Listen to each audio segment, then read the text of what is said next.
ভগবান ছাড় দেন কিন্তু ছেড়ে দেন না।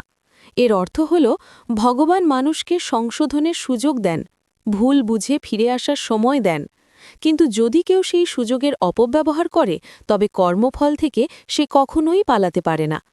এই পৃথিবীর আদালতে বিচার অনেক সময় প্রমাণ, ক্ষমতা, অর্থ আর পরিস্থিতির উপর নির্ভর করে। তাই অনেক নির্দোষ মানুষ কষ্ট পায় আর অনেক অপরাধী শাস্তি এড়িয়ে যায়। কিন্তু ভগবান শ্রীকৃষ্ণ যে চিরন্তন ন্যায়ের অধিপতি, তাঁর আদালতে কোনো অন্যায় কখনোই চাপা পড়ে না। ভগবানের বিচার ধীর কিন্তু নিখুঁত। তিনি সময় নেন, কারণ তিনি কেবল কাজ নয়, মানুষের মন, উদ্দেশ্য ও কর্মফল সবকিছু মিলিয়ে বিচার করেন। তাই মনে হয় যেন দেরি হচ্ছে, কিন্তু আসলে সবকিছু সঠিক সময়ে সঠিকভাবে প্রতিফলিত হয়।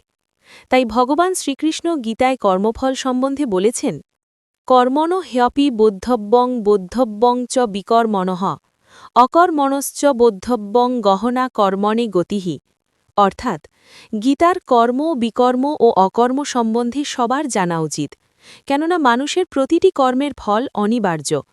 আজ না হোক কাল, এই জন্মে না হোক পরের জন্মে, ন্যায় বিচার অবশ্যই সম্পূর্ণ হয়।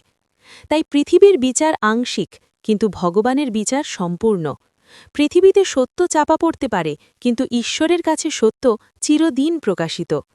অতএব অন্যায় দেখে হতাশ না হয়ে নিজের কর্মকে সৎ রাখাই হল প্রকৃত ধর্ম, কারণ শেষ বিচারে সত্যই জয়ী হয়। হরে কৃষ্ণ কৃষ্ণ কৃষ্ণ হরে হরে, হরে রাম রাম রাম হরে হরে। এই রকম দেবদেবীর পৌরাণিক গল্প পেতে লাইক, শেয়ার ও সাবস্ক্রাইব করুন। কমেন্টে লিখুন হরে কৃষ্ণ।